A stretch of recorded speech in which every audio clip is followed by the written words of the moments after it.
Assalamualaikum warahmatullahi wabarakatuh. Good morning, ladies and gentlemen. Welcome to the second day of International Seminar Research Month 2022, University of Pembangunan Nasional Veteran Jawa Timur. Still the same with the previous day, the theme of the seminar is on technology, industrial development, and global business. This seminar is organized by the Institute for Research and Community Services. What's special from this second day is that we're going to see the best practices and watch the best ideas pertaining to research and social services in the field of humanities and social science, and especially within the theme of technology, industrial development, and global business. For the next few hours, we will be covering some agendas. After this, we'll be listening to the closing speech by the director of the Institute of Research and Community Service, and we will continue with another keynote speech session, just like yesterday. And lastly, we're going to have a discussion through the parallel session that is going to be conducted by all the participants that submitted their papers and research.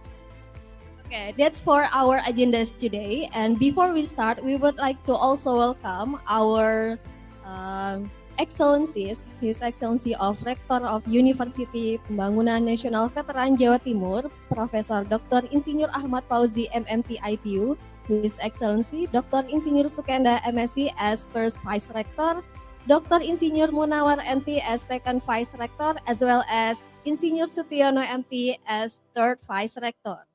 We also like to welcome the Director for Institute of Research and Community Services, Dr. Insinyur Yeni Wulandari MP, as well as the honorable colleagues. Also, we would like to also welcome all the faculty deans, our dearest faculty deans, and also our dearest program coordinator from UPN Veteran Jawa Timur.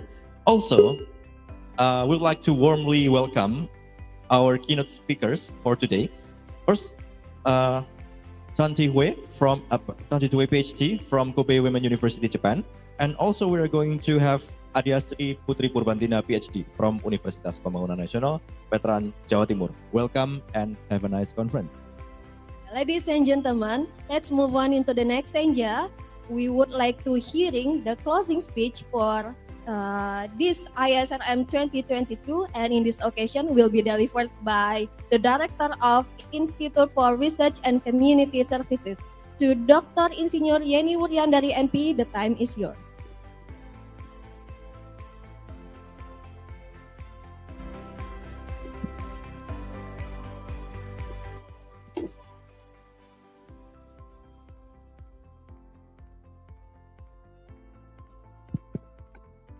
Assalamualaikum warahmatullahi wabarakatuh. Honorable Rektor UPN Veteran Jawa Timur, Profesor Dr. Ahmad Fauzi MMT, all Vice Chancellor and Dean, all presenter and participants, good morning to all of you. We welcome you to the second day of the International Seminar of Research Month 2021-22. The ISRM is an annual series of international seminars by the Research and Community Services Institute of Universitas Pembangunan Nasional Veteran Jawa Timur, Indonesia. ISRM serves as a platform for presenting and discussing various research and innovation conducted by academic experts, students, researchers, and professionals. The ISRM 2022 raising themes of technological, industrial development, and global business. Nowadays, post-pandemic economic revival is urgently needs through innovation, adaptation, collaboration, and digitalization in research and communities services in various commercial and non-commercial sectors. Collaboration and elaboration of academia, government, industry, and society will be able to support the economy and community welfare after the pandemic.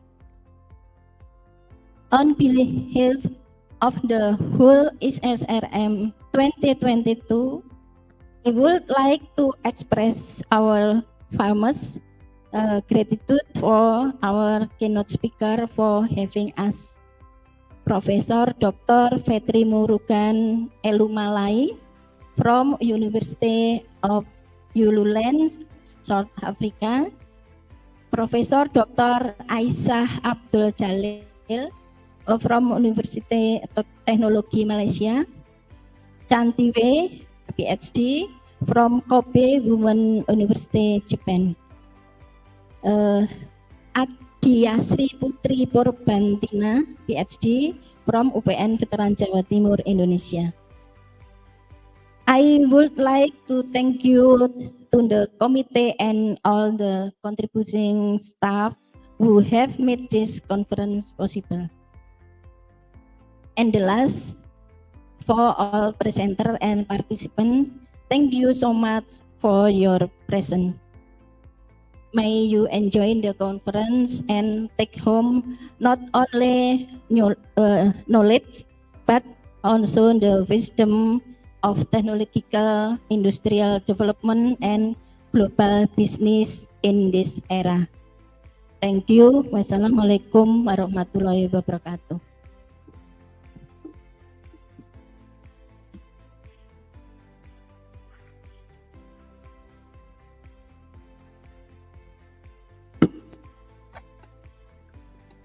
Okay, ladies and gentlemen, once again, please give a round of applause for the closing speech by Dr. Yani. Well, ladies and gentlemen, after this, we're going to move to the next session, or the main session, that is the keynote speech session delivered by our two distinguished keynote speakers. The first one is Tansi Hui, PhD, from Kobe Women's University, Japan, and also Adiasri Putri Purbantina, PhD from Universitas Pembangunan Nasional Veteran Jawa Timur. And this main session will be moderated by Miss Maria Indira Aryani. To Miss Maria Indira Aryani, you may come to the main stage. Thank you. To all the participants, we wishing you a nice conference. Have a nice day. Thank you.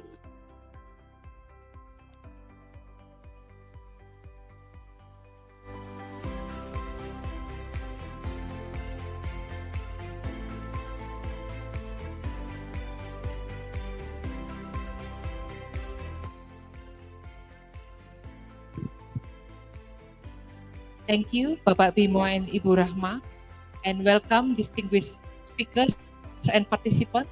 It is an honor for University of Pembangunan Nasional Veteran Jawa Timur to be able to have these discussions with our keynote speakers. Today's discussion will have great importance in further strengthening the need of technological advancement for industrial development and global businesses. As we all know, technology is the key to the industrial revolution and capital production. Therefore, society successful in maximizing technological advancement will be able to control industry and business on a global level. It is important that we have this discussion that will enable us to further broaden our knowledge of technological advancement and its impact on industrial development and global businesses, especially today from the perspective of the social sciences studies. And as a moderator, I am honored to facilitate this conference, where we will be having here with us Dr. Kranti Hui, PhD from Kobe University, and ours truly, Dr. Adiasri Putri Purbantina, PhD from the University of Pembangunan Veteran Jawa Timur. Good morning, Dr. Hui. Are you ready for your presentation today? Good morning, everyone. Can you hear me? Okay, we can hear you clearly. Yes, we can hear you clearly, Thank you so Dr. Hui. Okay, before we begin with Dr. Hui's presentation, allow me to briefly introduce her. Dr. Kranti Hui, we can call her Dr. Hui, is the lecturer of the Kobe Women University, and before that, she is the lecturer of the Foreign Trade University University in Vietnam. Apart from the lecturing studies in the Kobe Women University and Foreign Trade University, she is also the adjunct lecturer at Kyorin University. She is also the coordinator for International Training Department of Japan International Cooperation Center, and she is also the research resident of Japan Foundation for AIDS Prevention. She obtained her bachelor degree from Foreign Trade University in Vietnam, and also she obtained her master and doctorate degree from the Graduate School of Asia Pacific Studies of Waseda University. And before Dr. Hui started her presentation, I would like to remind the participants that we will be having the discussion session, question and answer session right after Dr. Hui's presentation. And I need to remind you that we will be giving out 5 different books published by Prenada Media Group of Kencana Division for 5 chosen questions from the audiences. So please give us your best question. Now, Dr. Hui, please, you can proceed with your presentation. The screen is yours. Thank you so much. Thank you, Professor, for introducing me. Good morning, everyone. Now it's 11 a.m. in Japan, and I think that in Jakarta it's now 9 a.m., right? We have a 2-hour difference between 2 countries. So first of all, let me express my thankfulness for having me in this privileged conference, international seminar of a research month of your university. As introduced, I am a lecturer at the Faculty of Literature of Kobe Women University, based at Kobe City in Japan. Actually, this is the second opportunity for me to make the presentation at your university, because last year I had a chance to deliver a lecture on the Southeast Asian region study based on the invitation from Dr. Andreas Yari from your university. And today it is my very great opportunity to make a presentation about my own research and my idea about the research.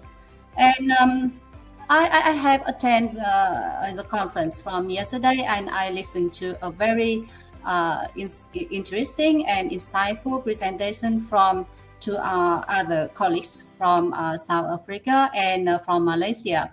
And the topic mostly focused on the environmental issues, but today's my topics are much closer related to our human life. It's related to the migrants issues.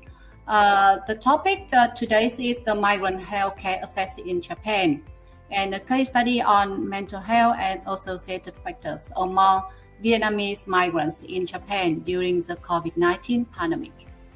And before starting my presentation, I just would like to apologize in advance because I have to leave the conference early, because I have a meeting and a lecture from 12:30. It means that from 10:30 in your time. So I welcome all your comments and suggestions and questions about my presentation, but due to the time limitation, so I'm very sorry for the inconvenience that may cause to you. And let me start my presentation today. Today, I before going to introduce my recent study, I just would like to make some overview about the international migrants in Vietnam, with Vietnam as a labor exporting country. And in this part, I want to identify the trends of Vietnamese international migration. And I want to make the outline the current status of Vietnamese labor migrants in Japan. And in the third part, I present the findings of my recent study on the health-related issues of migrants, especially focusing on the Vietnamese migrants in Japan and their difficult experience during the COVID-19 pandemic. And the final one, I just want to introduce some my ongoing research on relating to this topic. And let's go to the first part. I think that the Vietnam, as well as Indonesia, we have characterized by a labor exporting country, because labor export has been a very important part of Vietnam socio-economic development strategy since 1986. Because in 1986, Vietnam has chose the policy to open the country to foreign business, and we call DAY2. It means that the new economics policy. And from that year, Vietnamese government has encouraged labor export as national policy, because the labor export is very important too, to earn the foreign currency and to decrease the poverty in Vietnam. Based on the data from International Labour Organization in 2020, Vietnam, there are about 800,000 Vietnamese workers now working in 40 countries and territories. And major destinations for Vietnamese workers include Taiwan, Malaysia, Korea, and Japan. All of this is especially for high-income East Asian economies. So Vietnam has become a major source country of unskilled foreign workers. So let's have a look at the graph in this slide. Vietnam has the total population is 99 million people, among which we have the labor force is about 56.3 million people. It means that Vietnam has have a very young labor force. So it's the same with Indonesia, your country now. And we in this graph we can see that the migrants in Vietnamese migrants in the major destination. So among that we have Taiwan, Japan, Korea, Malaysia, and China. So in the recent year, Japan has become a very attractive destination for Vietnamese migrant workers.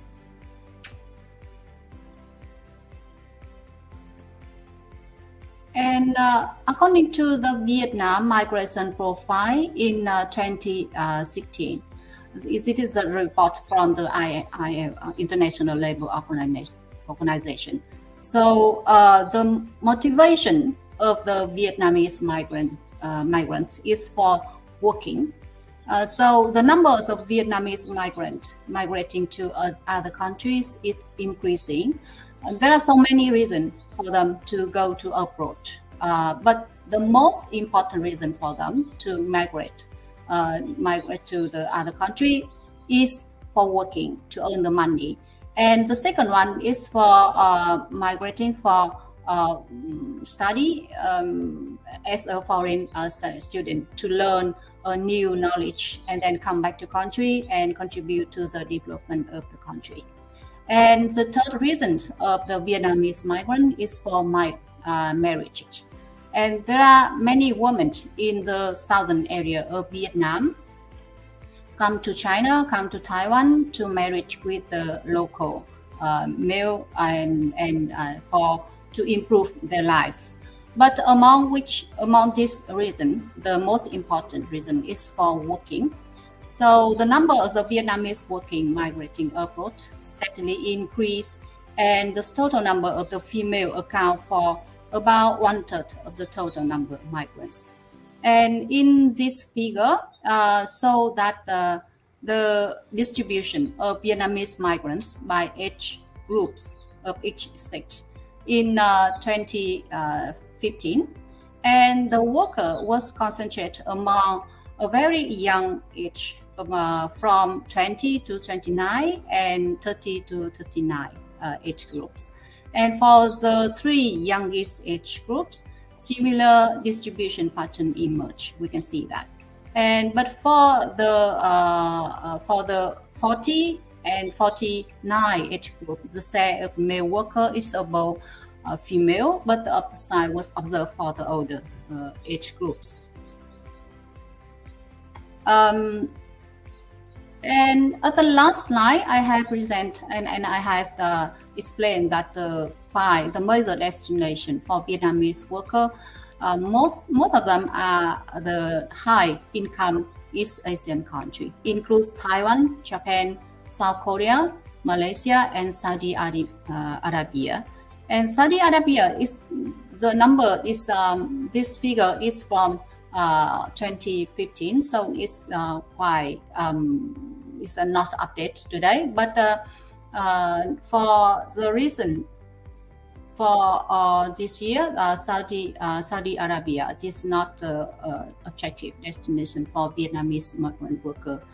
And the table shows the top 5 destinations of Vietnamese labor during the periods of 2012 to 2016. And we can see that Taiwan topping the table. And during these periods, the number of Vietnamese workers who arrived in Taiwan doubled, while Japan ranked second with annual increase of about 10,000 workers in the last 3 years. So the other countries also common destination for Vietnamese migrants. And to show that why working go abroad for working is the most important factor for Vietnamese migrant motivation. I want to show this figure to explain that this is the economic factors becomes the most important factors for them, because there is a very large and very big difference between the average wage that they can gain in their country with the average wage that they can gain when they work and they live in abroad. For example, we can see that in Taiwan, this is the number of the Vietnamese workers are staying in Taiwan in 2014. There is about 13,000 Vietnamese workers staying in Taiwan. And if they stay in Vietnam, they only can get $200 per month. But when you go to Taiwan, they can get $650 per month. And this income increased for about 5 times and 7 times for South Korea and Japan. Because, for example, in the case of Japan, they can get an average wage for about $1,400 in comparison with $200 per month. So this is the biggest and the most important motivation for them to go to abroad. And this is when we go deeper on the factors that are related to their motivation for going abroad, we can see that there are two main types of the factors. The first one is relating to the demand, the pull factor. It means that it's coming from the receiving country. And the second one is come from push factor. It means that it's related to the sending country. So for the case of Vietnam, most of Vietnamese workers, they are a very low income and poverty, and they lack of the employment opportunity, and they come from the rural area. So this is a major motivating factors. So in their decision to go abroad. But beside that, for Japan, it's the receiving countries. They face a labor shortage, especially in unskilled laborers, or some sectors that are unattractive to the local people due to the law practice, income, maybe some industry is very harmful for the health. So I will explain in more detail in the next slides. And from this table, we can see that there are the wage and the income level of Vietnamese working abroad are much higher than the average wage in Vietnam, especially for Japan and South Korea.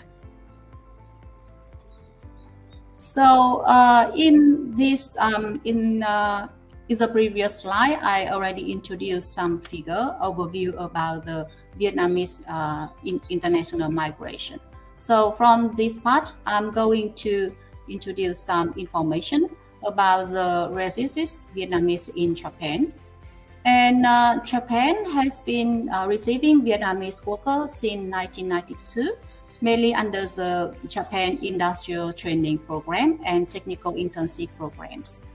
The purpose of this program is to develop qualified human resources and skills that contribute to industrial development in each country through the transfer of Japanese professional and industrial knowledge, skills, and technical expertise by accepting many young and middle-aged workers from other countries into Japan.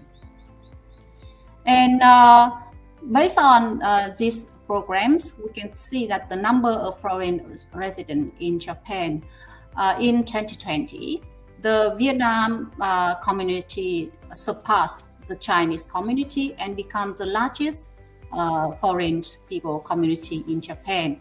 So now the Vietnamese, the residing in Vietnamese resident in Japan, now account for 26%, and the second largest community is the Chinese people, about 24%. And the other common community in Japan is Philippines, Brazil, Korea, Nepal, and Indonesia. Your countries is account for 3% in Japan. So you can see that the foreign, yeah. I think it seems that your slide is not moving on our screen. Oh, really? I'm sorry. Okay. Oh, I'm sorry. Yeah, we can see now.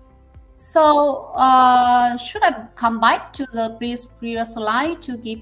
You can proceed with your current presentation. It's okay. Oh yeah. Oh, sorry. I'm sorry so much. Thank you, Dr. Wei. Yeah. Now I am talking about the resist Vietnamese in Japan, and now this is two figure that I saw about the number of foreign residents in Japan and the number of Vietnamese workers by residing status. And let me explain one more time about this figure. In this figure, we can see that the number of foreign residents in Japan, that Vietnam became a largest community in Japan that account for 26%, and second largest community is China, 24%. And the Indonesia people account for 3% in Japan.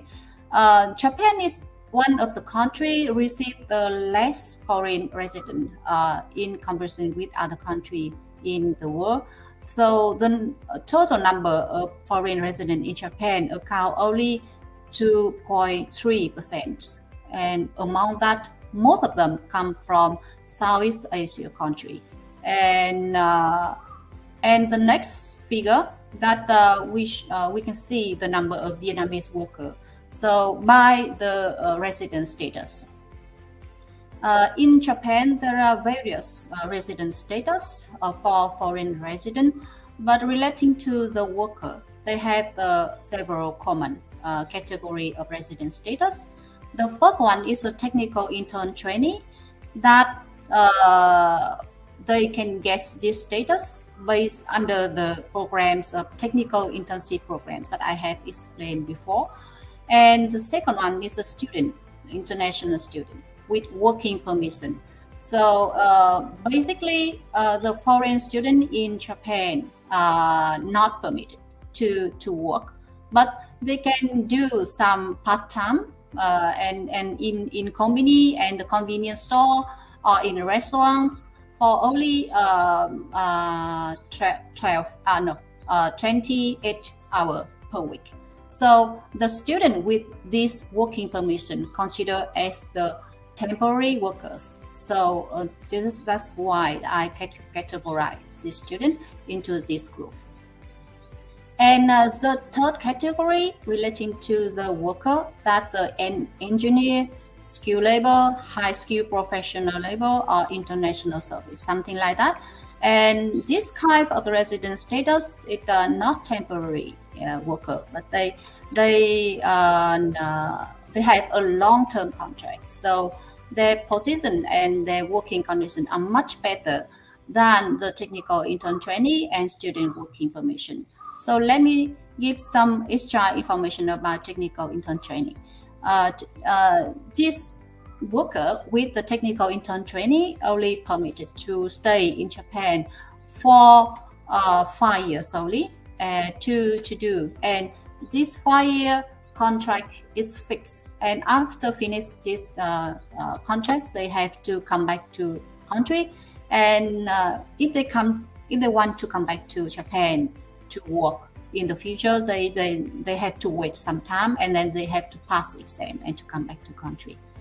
And the student that I call that for the temporary worker, because they have only a limited 28 working hours per week. And the fourth category is designated activity. Designated activities relate to the person that they have 6 months visa status to hunting the new job, to train from this category into another category. So designated activities also a temporary labor, temporary workers. And the final one is a dependent family. Those the husband or wife that they come along with their spouse, come to Japan for working or abroad. So basically, this dependent not permitted to work, but they also can do the part-time working time. And except for the case that the spouse of the Japanese people, they can work. But for the dependent family of the foreign worker or foreign student, they're not allowed to have the long-term contract in Japan. So if we see on this figure, we can see that most of the Vietnamese workers in Japan, they have the residence as a technical intern trainee and student. And they account for about 80% of the Vietnamese workers. So it means that 80% of Vietnamese residents in Japan have the temporary labor contract. So that's why there are so many problems relating to this status. And let's go to the next slide. In the next slide, I just want to explain some information about the technical intern training program. And this technical intern training programs started. Actually, it started from 1883 to accept some specific industry, the labor, skilled labor from specific industry. But due to the labor shortage of Japan, so from 2016, so Japan enable a law and programs to accept to receive the unskilled labor from the Southeast Asian country to come to Japan with maximum 5 years for skill development through on the job training, OJT training. So this is this figure shows the trend in the number of technical intern training coming from the Southeast Asia country. And we can see that most of the technical intern training came from Vietnam. They account for about 50, about half of the technical intern training staying in Japan. And this number followed by China, and next is Indonesia, and the Philippines and Myanmar. So Due to the Corona-19 pandemics, the increase of the newly entering technical intern trainee decrease in 2020 compared to 2019, but it's will become normally situation in Japan now. So it is expected that the number of newly arriving technical intern trainee will increase after this pandemic. Following by the technical intern training, the number of foreign students staying in Japan accounts for about 50% of the foreign people population in Japan. So for the foreign student, this is the trend is the number of foreign student by nationality. So in the number of foreign students, the Vietnam people student also account for the largest number in this community. And the second one is China, and following by Indonesia and Philippines and Myanmar. So we can see that most of the foreign workers, especially for the case of Vietnam, most of them are residing as a technical intern trainee and foreign student. Here, that as I explained in the previous slides, for technical intern trainee and foreign student, because they are limited on the working condition. So the contract is not a long term, but for temporary contract. So this working status is related to their health situation, and there are so many literature that's focusing and pointing out that they face a difficulty in accessing to healthcare, not only in Japan but also for another country. And in the literature relating to this topic, they saw the healthcare disparities for migrants in the world. And in the literature, they show that there is a healthy migrant effects. It means that the migrants are basically the healthier open arrival compared to the general population in the host country, because one of the conditions to go to abroad for working and for studying, they have to get a health checkup before departing to the country. And in case they have some problem with the health, they can't go to the abroad. So basically, most of the migrants are healthy when they arrive to the country, and they are much healthier compared to the general population in the host country. But this effect decreases over time because the migrant face challenges in the host environment due to so many challenges for them during their stay in the host country. And regarding to this topic, and access to healthcare is one of their difficulties that they have to face during their stay in abroad. So for the definition of access to healthcare, one of the most general definition is about the access to healthcare is that the timely use of personal health service to achieve the best possible health outcomes. So I will adopt this definition in my research and in this presentation. And regarding to the factors that affecting the access to healthcare, one of the most famous framework that explain that there are 3 groups of the factors affecting to access to healthcare. This model is developed by Anderson in 1986. This model is called behavioral model of health service use. And in this model, Anderson categorized into 3 factors. The first one is a predisposing factors, includes the demographic and social characteristics. It means that the age and the sex and the education and backgrounds. And this is the basic information related to the migrants will affect to the access to healthcare of that person. And the second category of the factors, that enabling factors, relate to the financing and organizational factors. It's basically related to the healthcare system of the receiving of the host country, that the healthcare, the insurance coverage rate of that host country, whether that migrants that using the insurance or not. And another factor is that employment, working status, the temporary worker or not, or the long-term worker or not.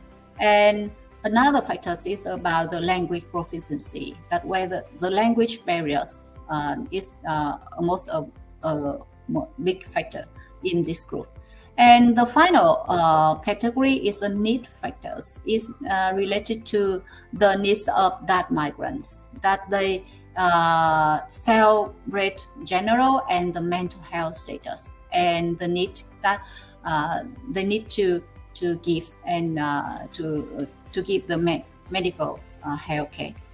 And based on this Anderson behavioral models, there are many studies that adopt this model to identify, to explore that the enabling factors and the barriers factors, and to related to the access to healthcare of migrants.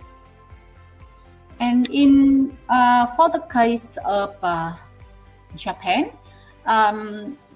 because you know that Japanese language is quite difficult, because it's quite difficult and very hard to study for the foreigners. So in many study related to in the previous study on migrant health in Japan, there are many studies point out that the socio-economic factor among that language barrier are the most challenges for foreigners staying in Japan when they get the healthcare medical service in Japan, because they found that it's very difficult to find doctors can speak English, or they don't know how to, because they can't speak Japanese fluently. When they want to express and they want to explain their symptoms and how about their problems, so even they are fluent in and they can speak Japanese very fluently in daily conversation, it's very hard for them to explain in details or exactly about their symptoms when they go to visit to doctor.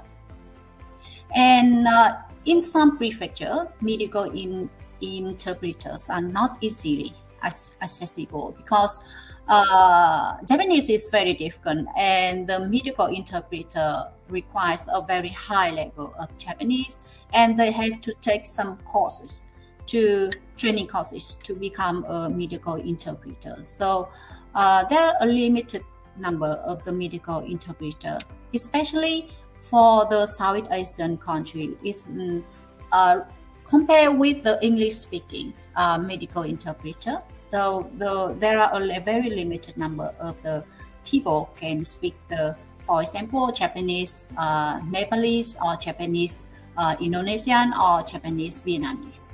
So that's the first factors, the first barriers for migrants in Japan is the language barrier. And the other factors that inhibiting their and to hindering the migrants in accessing to healthcare is the cultural and religious barriers. So, for example, there are many different in culture between Japan and with the own country of the migrants. So I think that for the cultural difference for Vietnam and for the Indonesia case, we say the similar problems. When we stay in Japan, there are so many differences. So they, for example, when the patients stay in the hospital for their hospitalization, they are not allowed to bring own food during their hospitalization. on some other counter issues. So that's why the migrants are not active in accessing to healthcare. And one of the coping strategies that they choose, that they make their decision by themselves which medicines to use, and they receive the self meditation by themselves, not going to the hospital, or they require their family to send them the medicines from their country for self medicine. That is the one example that when I conduct an interview with the Vietnamese student. And the second factors relating to socio-economic factor, that the poor working and living condition.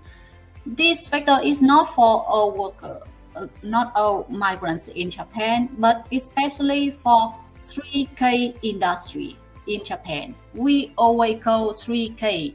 It means that in Japan we have kitanai. It means that dirty environment. The worker have to work in a dirty environment. And the second K is the kiken industry. Kiken is mean that the dangerous. So the worker have to come into the very dangerous factory. For example, you may remember the earthquake that occurs in Japan in 2011. There are 3 Vietnamese workers forced to go into the nuclear factory to clean the waste after that earthquake, and they have been affected very seriously for their health, and they are going to the court now. It's become a very big issue in Japan. So it's related to the kiken industry. And the third case is the kitsui industry. It means that kitsui is mean that not easy. It's very hard. It means that the salary is very low, but the working condition is very hard. So in Japan, there are typically they have 3K industry that the local people, the Japanese people, always don't want to do that. So mostly the worker from the low income country, they force and they come to that 3K industry. So this industry have a very risky and labor working environment. And there are some technical intern training reported to live and work in crowded conditions. They live in dormitory with so many people living together in one room, and this the risk of the infection diseases will increase. So that's why related to the health risky of them. And for students, they have to work in a long working hour, because most of students they only have 28 working hours per week, and they have to work in many places. For example, convenience store, restaurant, and hotels. And because before departing to Japan, they and their family have a very hard financial burden to come to Japan. So they have to work in many places to earn the money to remitting to send back to their country. So they have to work on a long working hour, and they have pressure with their study. So that it is a very poor living condition and poor working condition for them, not only for technical intern training, and also for the student as well. And the final socio-economic factors related to the poor knowledge of healthcare system, that in one study from Higuchi in last year, they found that half of the 300 Nepalese people, they have a low insurance coverage rate. They don't use the insurance in Japan. So, but it's a very serious problem. If you don't have the insurance in Japan, the medical fee is become very high for them. And And the second category barriers related to the migrant health in Japan is the legal barriers. Now, so there are no laws that mandates hospital to use medical interpreter for non-Japanese speaking patient. So in case they can't speak Japanese, they have to bring their friend or their relative who can speak Japanese to go along with them to increase for them to support their language. Or in some prefecture, they provide the non-profit organization. They provide the medical interpreter for them, and they have to contact with this organization to get their support in language. And one of the most serious problem for the migrants, that the undocumented migrants. These undocumented migrants, especially in Vietnam community, among Vietnam community worker, there are many Vietnamese worker is now undocumented. It means that they stay illegally in Japan. So this group of migrants can join the health insurance scheme, so no public support applied to them. But of course, there are a special support for them coming from the other organization or non-profit organization. So for the these issues of Japan, the roles of the non-profit organization is very big and require the transformation in legal system of Japan to improve the health issues of migrants. So from these literature reviews, we have basic three research questions.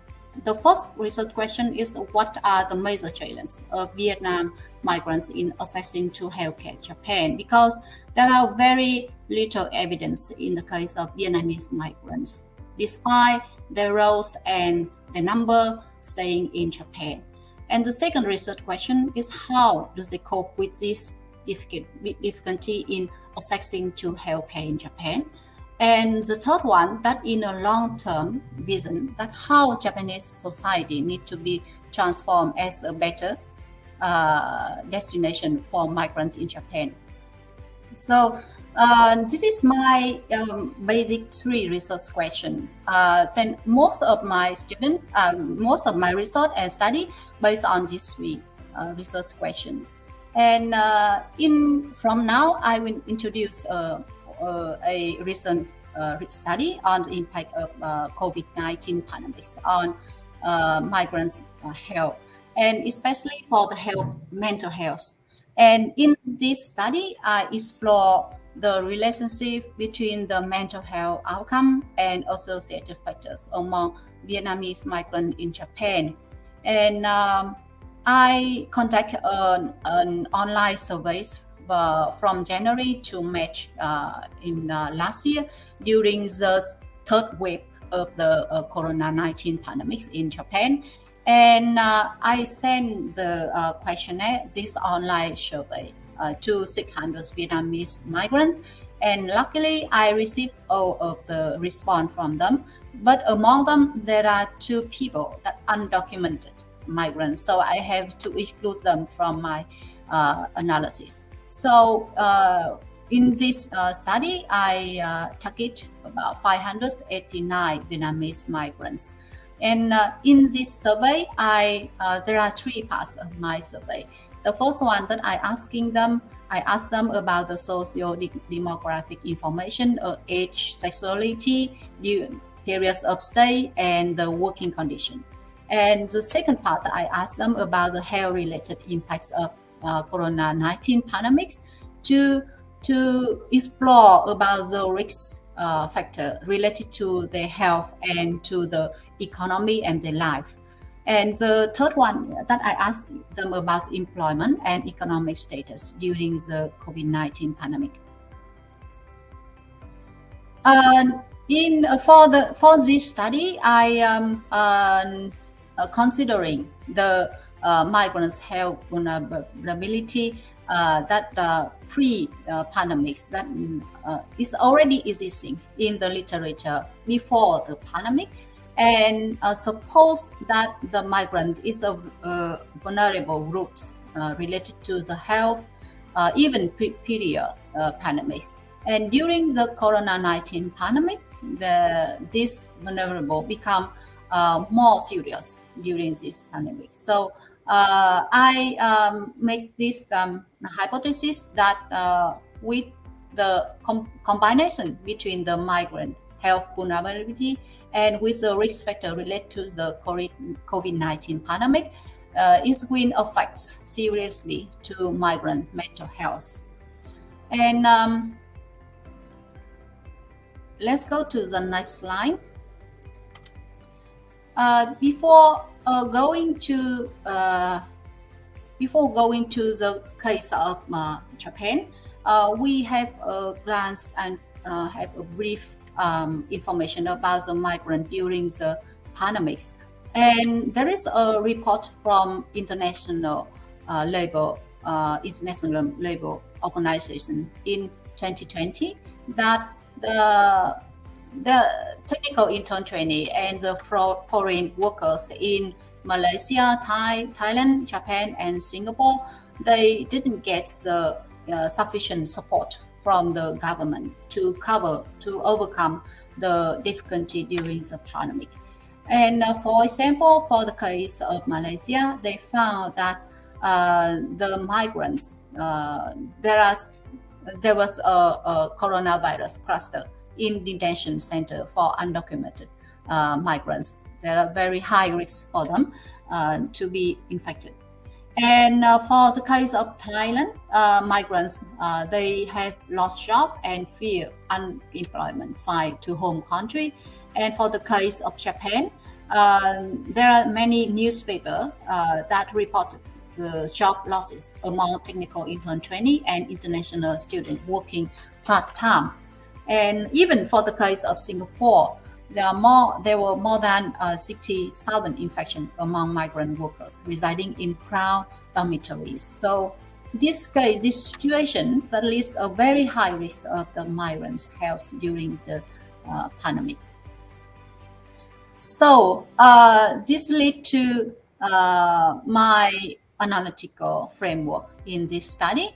I explained in previous slide that in my questionnaire, I apply 3 categories of the item in order to explore the mental health of the migrants and the factors associated factors to their mental health. So the first category of the question that relates to the socio-demographic factor, and the second part of the questionnaire that relates to asking them about the pandemic-related risk factor. And for the third one is the protective factors, because I suppose that regarding to the migrants' health, the socio-demographic factors and the pandemic-related factor is related to the barriers of the migrants' health. But for the social support from family and the community is a protective factor for migrants. So based on that reviews of the literature and the current situation of corona pandemic, I developed this analytical framework. And for the methodology, we chose randomly 589 Vietnamese people with the inclusion criteria were being Vietnamese and age 80 years over and living in the Cang Tô, Cang Sai, Tokai, and Kyushu, where that the data from the Immigration Bureau, so that most of the Vietnamese people living in this region. And for the questionnaire, I already explained, so I just don't want to explain one more time. But for the data, to organize data, I use descriptive statistics to explore the characteristics of the sample Vietnamese participants in my survey. And for to explore the associated factor of mental health, I use a multivariable logistic regression to analysis. Here, that result some finding from our analysis. The demographic profiles of the participants. So, looking at the demographics, we can see that the majority of the participants are female. They account for 60%, and most of them graduated from high school or lower in Vietnam, and about about half of the participants are students. So they coming here to study in Japanese language school or in university. And for the technical intern training, they account for 36%. And for the need of Japanese interpreter during their visit to medical facility, half of them reported that they need a Japanese language interpreter during visit to health facility. So it means that there is a large proportion of Vietnamese people that can speak Japanese fluently when they visit to the victim, doctor. And for the pandemic-related risk factors, when we asked them about whether they had ever got COVID-19 infection, luckily there was only 25 participants reported that they have the infection with no or mild symptoms. And but among the 147 individuals that they had been ill and they needed to go to visit to doctor, they reported that they can't access or they unable to get the needed medical treatment during the pandemic. And for the economic and working status during the pandemic, they reported that there are over 60% of them report that they have lost their job and the reduction in working hour. Among them, most of them is the student working in part-time. They lost their job, and technical intern training, and even for some permanent resident in, it means that the long-term working people also reported they lost their job or reduced in their working hours. And even more seriously, that there are about 50% of the participants reported that they have to skip their meals or cut the size of the meals due to it's closely related to the lost job and reduction in working hour. So among that, there are student and technical intern training, especially for students. They reported that they had to skip meal and cut aside the meal. And there are 80 participants reported they couldn't go to come back to the home country due to the travel restriction during the pandemic, due to the regulation of the Japanese people during the pandemic. And for the association between the mental health and the risky factor coming from pandemic, and let me explain more details about this.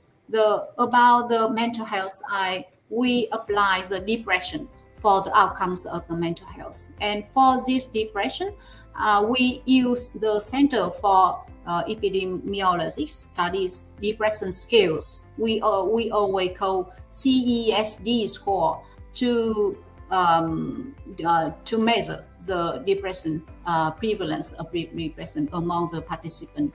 And the total scores range from 0 to 60, and we define score of 16 or more as having depression. So then in the case that the participant that have the CSD score over assess over the 60. So we category into those with positive depressive symptom and those with the CED score with below than the 60 point. So we category this participant into the group of no depressive symptom. So if we looking at this table, we can see that the total sample of this total sample have the average score is 15.8 score point. So, but among them, there are about 42.4% of the participants had the score greater than 16. So, in this case, that about 42% of participants have experienced the depression during the COVID-19. So if we go deeper on the category and on the residing status, we can see that the student significantly higher than those of technical intern trainee and permanent resident. So the average score of depression with the groups of students, they are much higher. It means that the 16.9 point among the groups of students. So it means that the foreign student have a higher risk of the depression in comparison with the technical intern trainee and permanent resident. So there are several possible explanations for this finding that this student may be at greater risk than other groups because they tend to be more worried about their future of work and the ability to pay for education than the other resident status. And for the multivariable logistic analysis, we found that the unable to access to healthcare facility and the self-perceived poor health status and perceived social support have a significantly positive associated with the depression score. It means that the participant who experience limited access to health facility more likely to report depressive symptoms. And actually during the COVID-19 pandemic, there is a nationwide decrease in the number of outpatient and hospitalized patients in general hospital in Japan due to the regulation of Japanese people to movement restriction. But another factor to explain this result is a language barrier that most of the people that can speak Japanese fluently when they visit to the healthcare facility, they are much worried about their health, and that's why that they cause to the higher risk of the developing depressive symptom. And for the next slide, I think that due to the time limitation, I will make a brief explanation. And for the summary of the finding, we find that the barriers in accessing medical, the Vietnamese migrants face barriers in accessing medical facility, and among them, the language barriers is the most important factors for them. And they and in this study, we also find that they are very worried about the insurance coverage. And I don't have the figure in the previous slide to explain about that, but there are some undocumented migrants, and they are about half of the participants don't use the insurance coverage. So this is a very worry about this. And on another finding that we find that over half of the participants, they about the 1/3 of the participants reported they have a poor health status. So this related to the healthy migrant effect that I explained in the beginning. When they arrive, they are very happy. But after coming to Japan, due to some travel challenges in accessing to healthcare, they reported their poor health status. We also find that the migrants need the social support, because the social support, we use a score that multi-dimensional social support related to the support from family, support from friend, support from the community.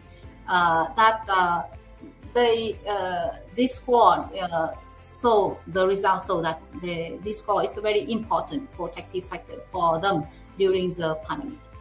And the last finding, a very important finding, we found that the students are more vulnerable than other groups because they lost their temporary job and they reduced the working hour, and they face the financial insecurity and uncertainty about the future, and they worried about their future of job and ability to pay for the education. And maybe because they are very young and they more actively engage in social media, and every day they have to hear a very bad news and increasing the infection case of the corona virus, so they become more deep depression in comparison with other groups. So that's why students are more vulnerable than other groups, especially during the pandemic. And for the last part in my presentation, that is the ongoing research that I am conducting from now.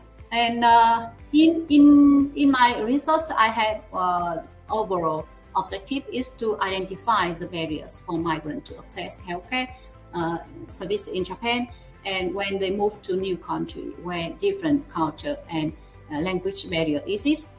And from this, I have several specific objectives. The first one is to assess the accessibility of healthcare service among migrants. And the second objective is to investigate whether the migrant can use the healthcare service similarly to the Japanese people, as well as the gaps and the reasons related to this possible difference.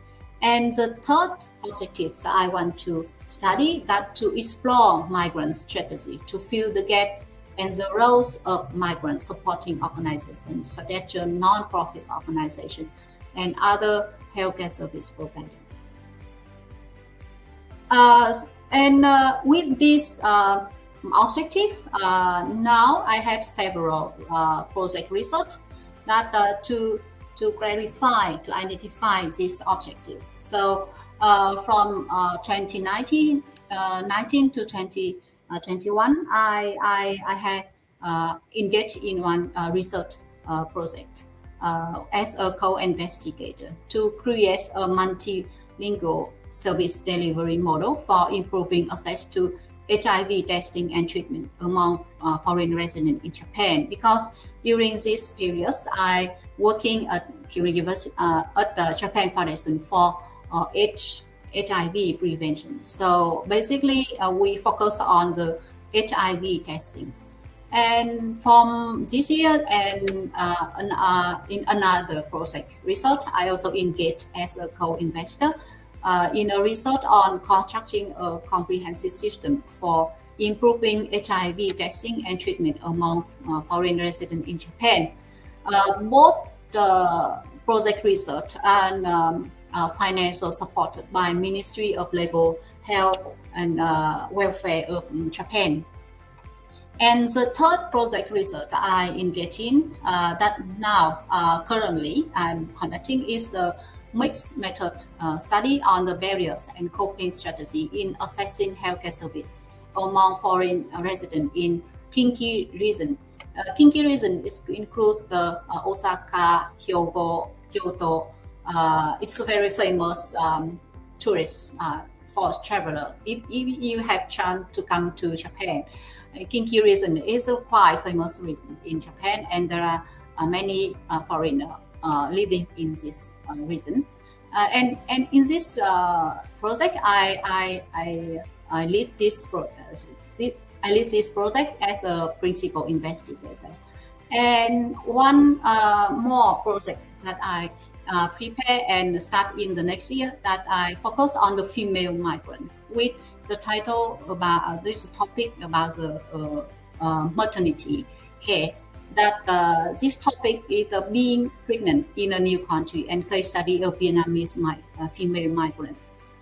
And in this project, I also lead this project, and I now cooperate with another researcher in Japan and in Thai and in Vietnam, and to conduct this research.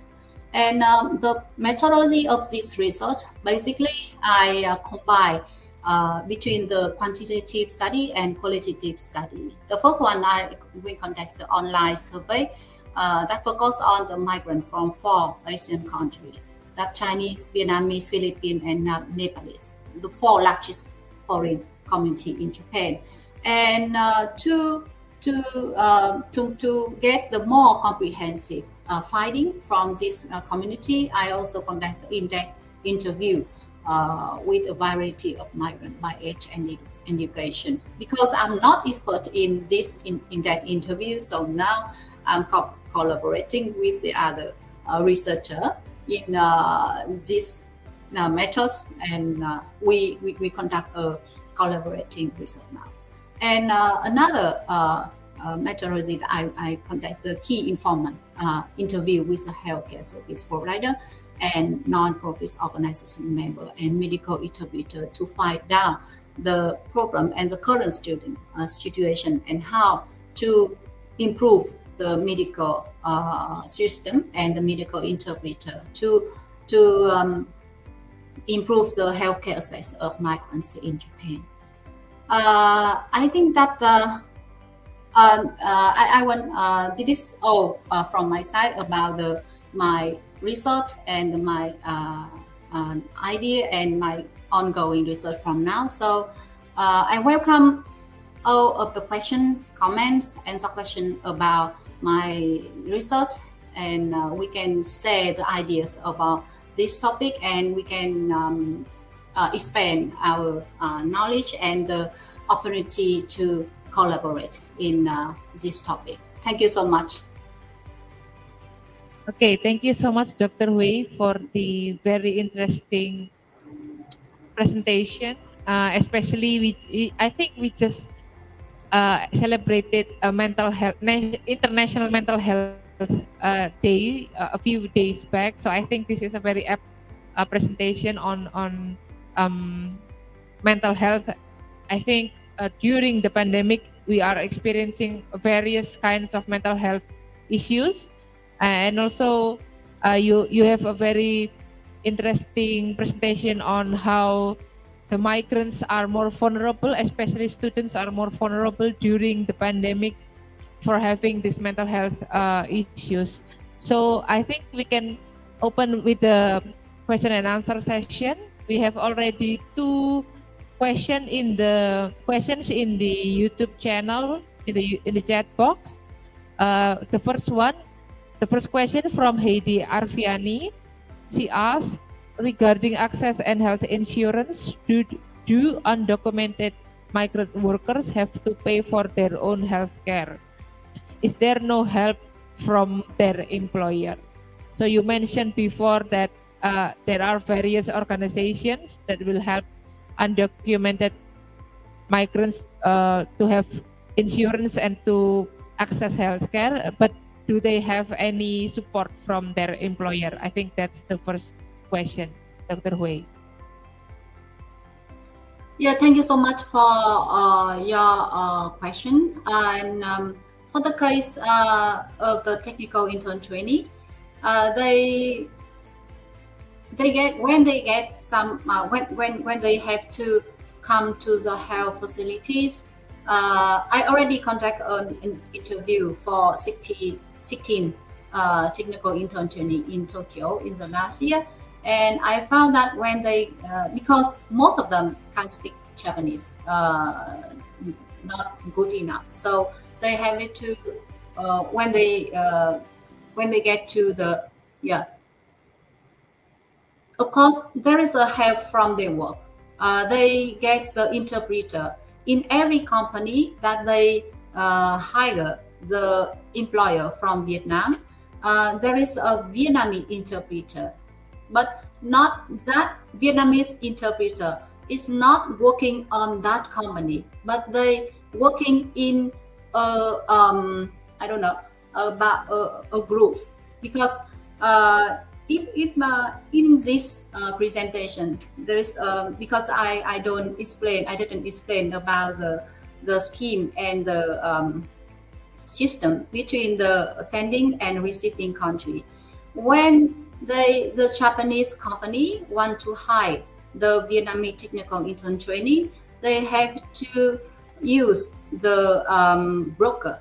There is a broker between the Japanese company and the sending organization. So in that broker, there is that broker will take in charge many company, many technical intern trainee working on several companies. So when that worker have some problem, they have to visit to the health facility, they will get the support from the Vietnamese interpreter that working on that broker company. So one Vietnamese interpreter have to take care with many technical intern trainee working on several companies. So sometimes they don't have enough time to take care of the technical intern trainee, and most of that medical intern, for the case of Vietnamese interpreter, they don't have the certificate, or they not enough ability to interpret, to be a medical interpreter. Because to become a medical interpreter in Japan, they have to attend a training course, and they have to get a certificate from the association from Japanese government. But most of the Vietnamese interpreters are supporting the technical intern training. They're not good enough to be a medical interpreter. So that's why I think that the point is that how to build a comprehensive medical intern training, medical interpreter to support the technical intern training. And regarding to the question from Heidi Avani, that undocumented migrant worker. Yeah, because they in now the undocumented migrants not allowed to pay and to engage in the insurance, so they have to pay for their healthcare costs by themselves. So in the legal system, they are not permitted to pay the insurance, to engage insurance, so they have to pay. But for another non-profit organization of the foreigner supporting organization, there are several special support for undocumented migrants, but it's very hard for them because there is a limited amount for supporting that undocumented migrants. That's the one point. And another point, that most of the undocumented migrants, they fear, they worry, and they don't want to go to the healthcare facility, because when they get to the hospital or for the official healthcare visits, they will be catched by the police, because they are now staying as illegal migrants. So they don't want to be a peer at the public facility. So that's why the issues related to the undocumented migrants is becoming very serious now in Japan. For the question, there's no help from the undocumented migrant work, of course, because in case that company hiring the undocumented migrant worker be caught by someone, that company will be punished by the local government because they hiring the illegal residents. So that's why there is no help from their working, the company. Yeah, I think that's my answer. So I don't know that did it speak the can answer your question enough or not. Okay, thank you, Dr. Hui. We have another question here from the conference room. Please, you can state your question directly. Just a moment. I have to adjust my window. Yeah, thank you.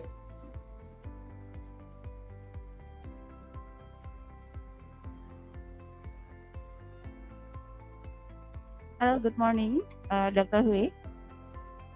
My name is Ade Kusuma, and we have communicated by email before. Thank you so much. Thank you for your support. Yeah, and thank you for your sharing today.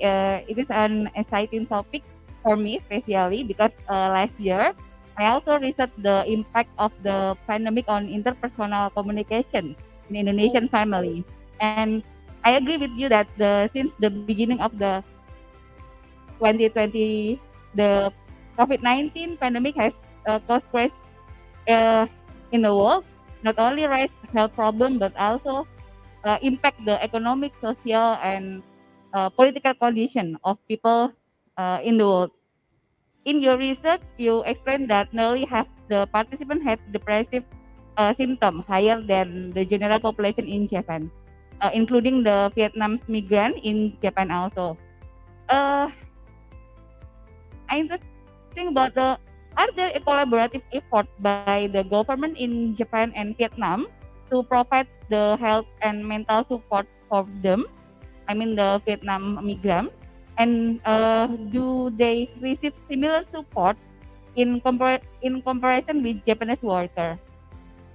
And the last question, does the pandemic condition affect the desire or return of the Vietnamese migrant in Japan to their home country, I mean in Vietnam? Thank you, Dr. Hui. Thank you so much for your very insightful question.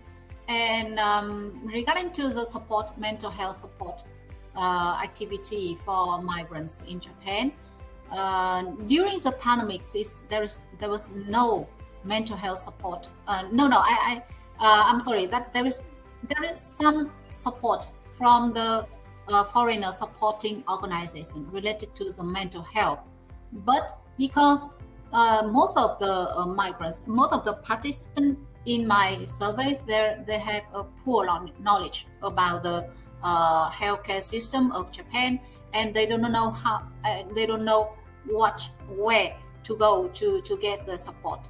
So that's why they, especially for young people, for students, they don't get the information from the system, so they couldn't access to the healthcare support during the pandemic.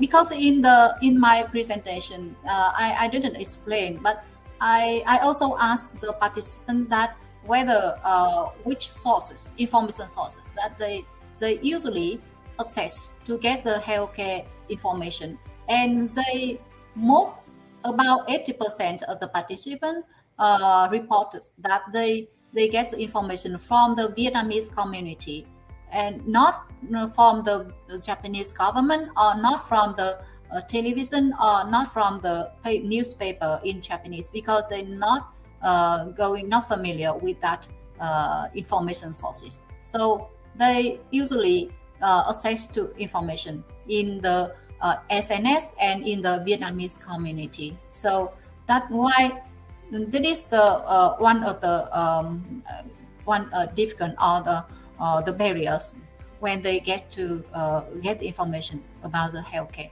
in Japan. And after my study, and now there is a community, and there is already an organization already established a mental health forum supporting the Vietnamese migrant in Japan. So now I hope that from now the mental health care for not only for the Vietnamese migrant, but for also the other foreigner in Japan will be improved. because they recognize these issues about the mental health of them during the pandemic. I think that Okay, thank you.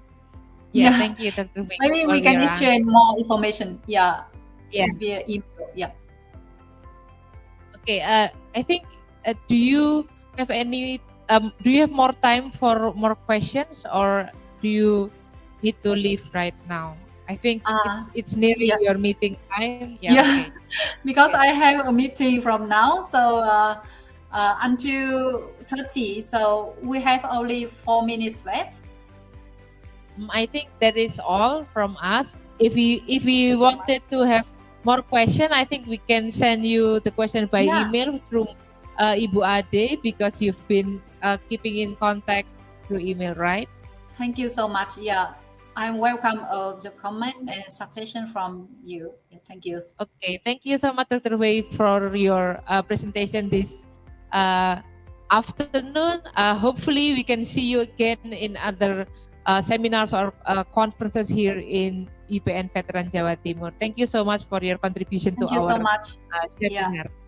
Please Thank you. join me in giving an applause for Dr. Wei. And before we finish our session, we will be having a photo session with Dr. Wei. So what will we do now? We just, okay. We will be taking your picture right now, Dr. Wei. Thank you.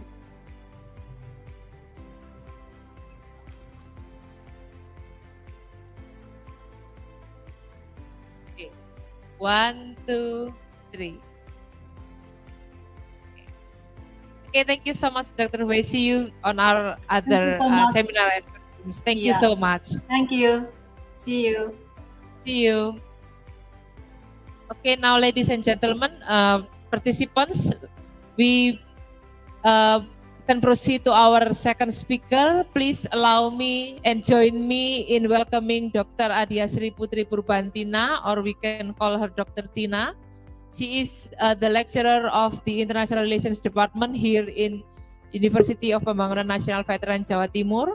She is also the head of the laboratory and also the managing editor of the Wimaya Journal of UPN Veteran Jawa Timur.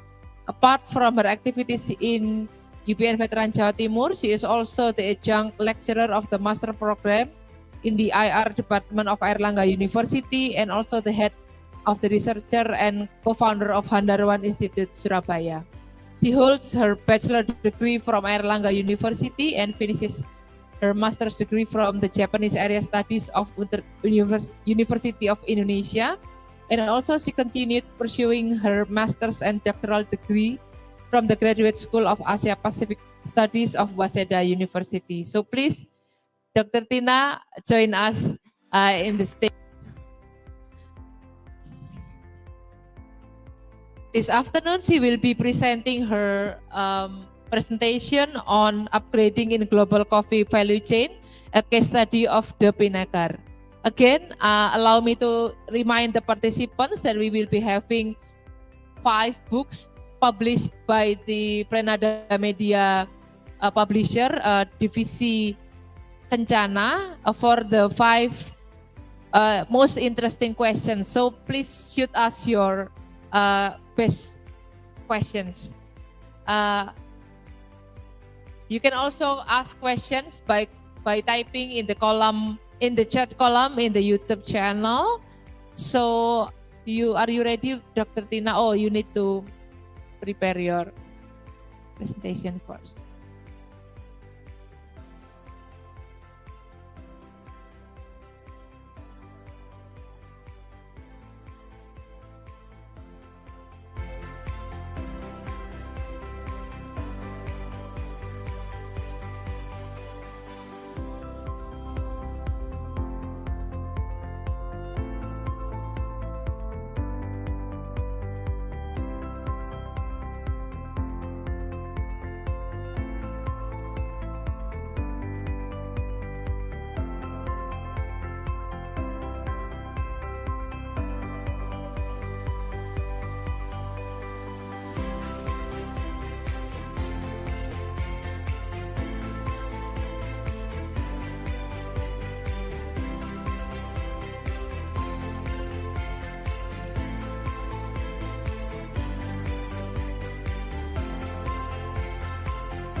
Okay, it seems that Dr. Tina is already prepared for her presentation. Please, Dr. Tina, the floor is yours. Okay, check. Okay, good morning, everyone, distinguished guests. First of all, I would like to thank the Institute for Research and Community Services from the University of Pembangunan Nasional Veteran Jawa Timur for this opportunity this morning to present one of my research entitled Global Value Chains and Developing Countries, the Upgrading in the Global Coffee Value Chain, using the case study of Pinagar Coffee from North Sumatra. My name is Adia Sri Putri Purbantina, and I think the moderator already introduced me earlier. I'm from the International Relations Department, but this presentation is based on one of my research this year, and this research is conducted by me and my team. One of the team member is Miss Heidi Arpiani. She is from the Communication Science Department. Okay, so today's the seminar topic is basically about technology, industrial development, and global businesses. And I think in relations to Dr. Hui's presentation earlier, I think right now the topic is really relevant. And with relations to the labor study that Dr. Hui just presented, I think the more countries are the more countries become industrialized these days, I think the topic of labor, migrant, and workers becomes more. We need to discuss that because labor and migrant are essentially important part of the industrializations, important part of innovations. Okay, so these are the key points that I'm going to talk today. Okay, in general, I have several key points, but before I talk about the case study, the coffee case study, I think in relations to the seminar theme, I will talk a little bit more first on the innovation system itself, especially for us from the social science major, economic major. I think first we need to take a step back and then try to put a context before we are actually talking about like smaller or micro-sized cases. So first of all, I'm about the middle income trap and how to avoid middle income trap and how this is really relevant for the catching up countries such as Indonesia, and then also why then we need to really evaluate our national innovation system. And then I will talk about global value chain, and then especially how global value chains can support export-oriented industrializations. And then after that, we need to start questioning ourselves regarding the agriculture sectors, which is the main sectors that the government often promoted, how we can develop Indonesian agriculture sector more, and whether prioritizing agriculture is a good choices for a long-term sustained economic development planning in Indonesia. And then after that, I'm going to talk a little bit on the Indonesia and then especially the national innovation system in Indonesia. I think we need to evaluate how far we are right now when it comes to the innovation index. And then maybe after that, we can talk about the role of universities. And after we set up the basis, the context for today's from my cases, then we can move on to the global coffee value chain. So basically applying the concept of global value chains that is normally used for manufacturing sectors, and then applying it to the agricultural sectors, especially the food sectors. And then, so I'm just going to briefly talk about my case, about the interview that I did, my team did actually, and then what went wrong, and then what's the lesson learned, and how we're going to move forward from this. Okay. So first of all, I think if we're talking about national innovation system, then we have to talk about the middle income trap. We need to talk about the fact that Indonesia is one of the latecomers countries that is not performing so well, not that well in comparison especially to the other middle income countries in Southeast Asia. For example, Thailand, Malaysia, and even if you're trying to compare it with Vietnam, who basically started their economic development a little bit more later than Indonesia. So their innovation performance are better than Indonesia, right? So I think the main message that I'm trying to deliver for this first part is basically the importance of technological change, particularly a technological driven structural change, which basically this, a lot of economists, a lot of economic developmentalists already talk about this. It's already like a common knowledge, but however, we don't discuss this enough in Indonesia. At least that's what I think. Okay, so catching up, right? Catching up countries. To whom? Who are we catching up to? Like, we are running to pursue what exactly, right? So basically, if we're trying to compare, we're talking about catching up, we're talking about the growth rate, the rate of economic growth from decades ago, like 40, 50 years ago, I think 60 years ago to now, right? So I think countries, basically every countries in this world, we are trying to have faster economic growth, right? So countries want to move up from low income into middle income and not too long trapping in, and they want to then from middle income, they want to move up again to the high income, right? So every country, obviously, they want to have better economic performances, right? So these are a simple comparison of GDP per capita from 1960, and I compare it to 2016, right? I haven't renewed it with the latest data. This is most of the data that I use is from 2-3 years ago, well, 4 or 5 years ago, I guess, from my PhD dissertation. So basically, if we look into the performance of the growth rate in for majority of the countries in the world, we can see that there are countries who are trapped in the low income trap. There are countries who are growing fast enough so they are able to transition from low income to middle income. The example being Laos, Cambodia, Myanmar, basically the CLMV countries, right? The countries in Southeast Asia who developed later than the ASEAN 6, naming Indonesia, Singapore, Malaysia, Thailand, Philippines, right? And then there are countries who are successfully developing their own technology and then moving up from middle income to high income.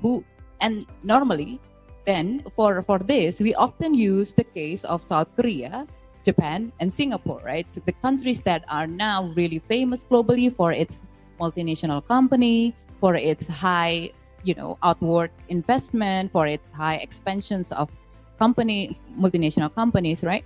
But then there are also, of course, there are countries who stayed rich, like countries in America, like the United States of America, not South America. And then also countries in the Europe, right? In 1960 they were rich, and now they are still rich. So rich people stay rich, rich countries stay rich, right? But there are also countries in Southeast Asia who are facing this the risk of being trapped in the middle income trap. So basically, countries like Indonesia, Thailand, Malaysia, Philippines, we are basically growing all right, but we are not growing fast enough to transition into high income economy, meaning that we are just somewhere in the middle from 1960 up until 2016, right? Actually, when it comes to Indonesia, if we're using the World Bank income classifications, this year we're moving down from the upper middle income classification into lower middle income classification. What this means is that before, Indonesia was in the same league with Malaysia and Thailand, but now we are in the same category with Myanmar and then Laos and Cambodia. So I think this is really concerning. So even though we are growing, even though the economic growth growing from past year to the present, but still we are actually moving down when it comes to the income classifications, right? So, but still, Basically, if we're talking about economic development, then in Southeast Asia, particularly Indonesia, then we're talking about the latecomers, right? Catching up, latecomers. So how we can catch up and what is the ideal situations? What is the ideal strategy for the latecomers, right? So the ideal strategy will always among the scholars often refer to the success story of the high-performing Asian countries and the miracle of Asia, which is basically the case of Japan, Taiwan, South Korea, and to some extent China. So if we're looking into their cases, basically we can see that their fast growth provoked by the high share of the manufacturing value added. So basically their growth relies on manufacturing sectors. So we have primary sectors, we have manufacturing sectors, and we have service sectors, right? So the countries who have been able to move up from middle income to high income are the country whose share of GDP basically dominated by the manufacturing sectors. However, Indonesia is not like that. So that's one point. The second strategy relies on the good governance and the effectiveness of national innovation system. Good governance, what does it mean by good governance? Basically, good governance is that basically the government, the government, particularly the Ministry of Industry, the Ministry of Foreign Affairs, that basically the ministry who's responsible for the international trade policy, and then the local firm, the university, basically they created a system that is efficient enough to support the local firm to participate in the global production network. So I'm going to talk about the global production network in a bit. So basically here is the data for Indonesia.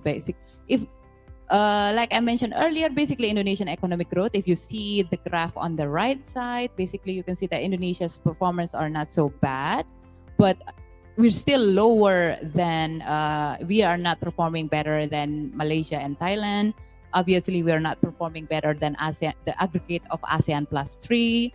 And then, of course, we are still better than Philippines, Vietnam, and the other CLMV countries, but we are still somewhere in the middle, right? And if we break it down, break this down into the share of GDP based on the selected industrial origin, then we can see that the share of GDP in Indonesia, especially the manufacturing sectors, are still not high enough, right? So we are still relying more on agricultural sectors, one, and then also for the trade and hotel and restaurants, basically service sectors.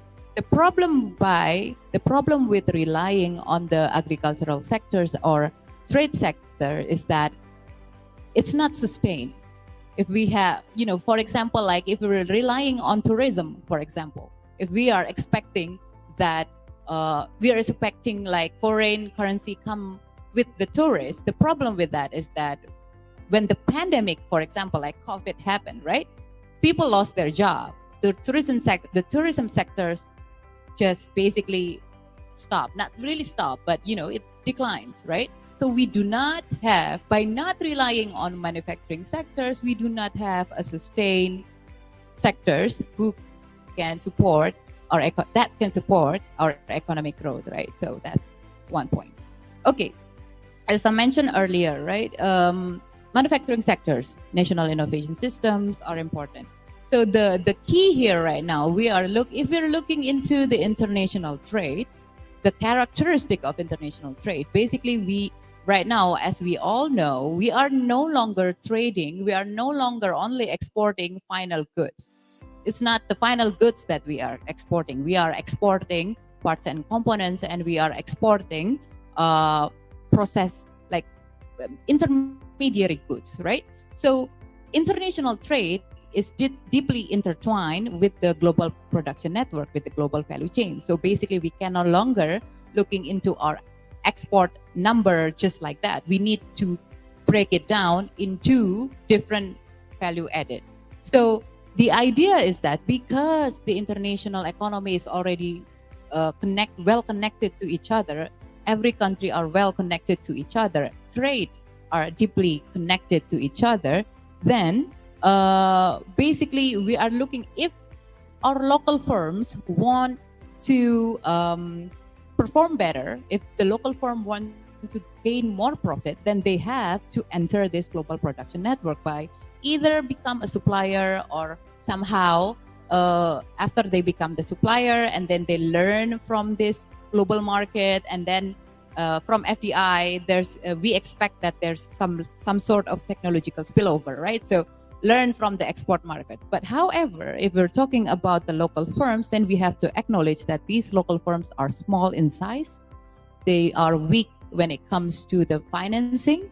They do not have the technology. So this is the role of the national innovation system. But not just innovation. It's not innovating for the sake of innovating, but it's actually paying a close attention into upgrading. So basically we need to, the national innovation system need to consciously direct it into the pursuit of upgrading and catching up. So that's the one of, this is, I think this is the second message that I want to deliver today.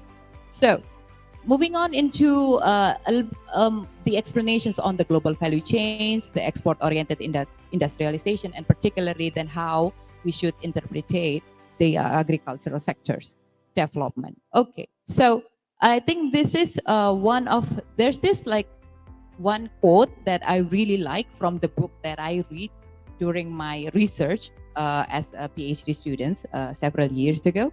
So the thing is that with a weak local capabilities, industrialization have to be more dependent on foreign direct investment.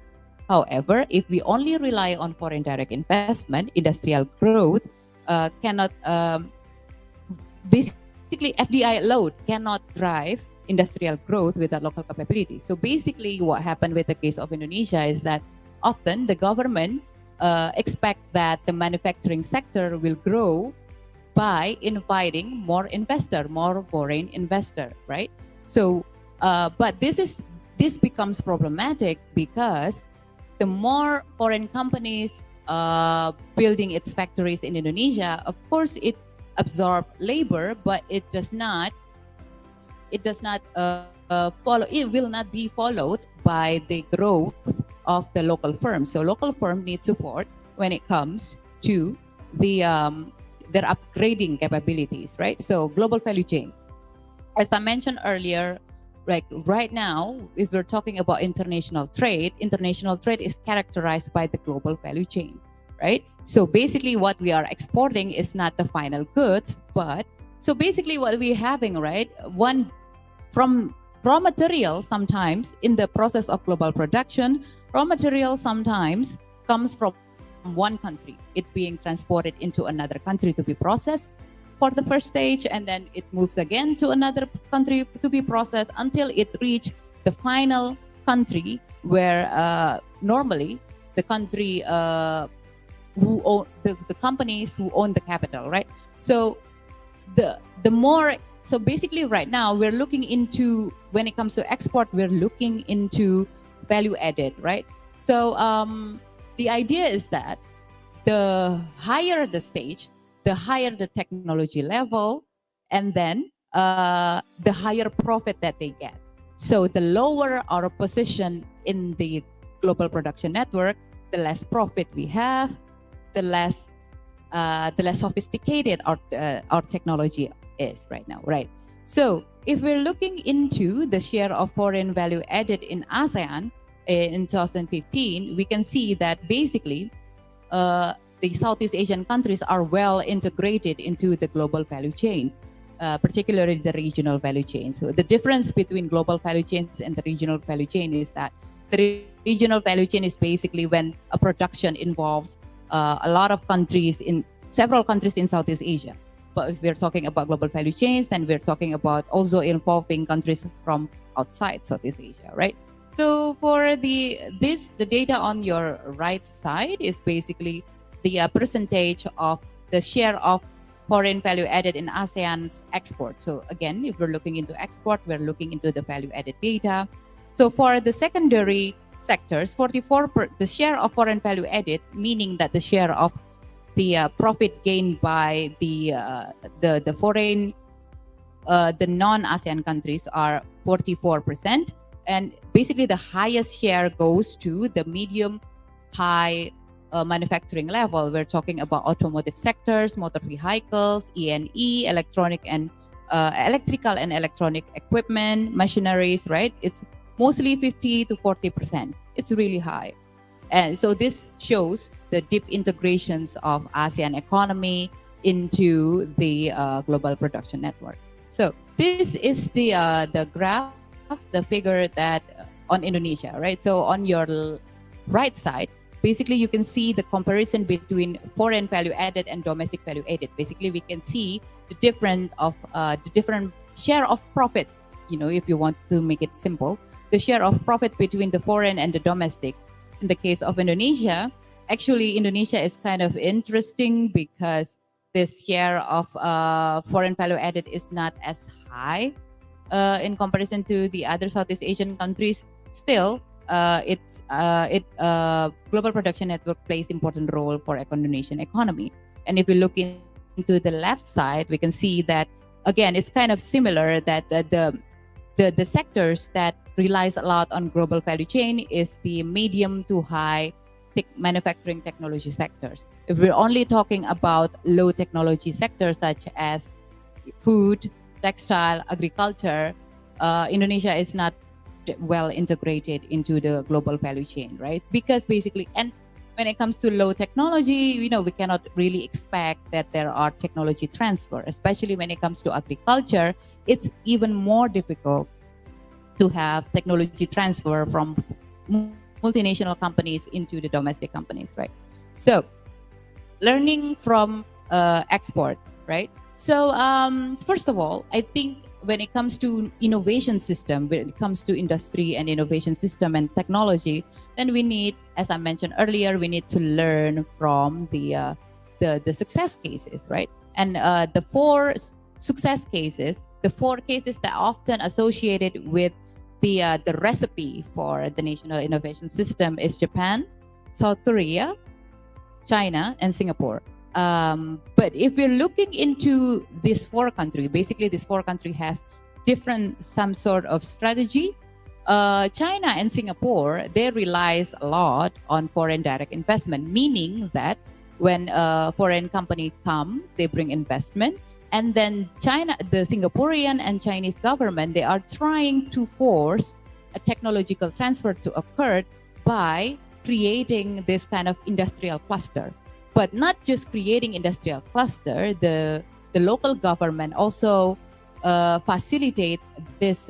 Basically, they plays important part in making sure that this technological transfer happens. So basically, there's an interactions between the MNCs and the local suppliers. So this is where it happens, supported by the local government, and then it occurs in industrial cluster.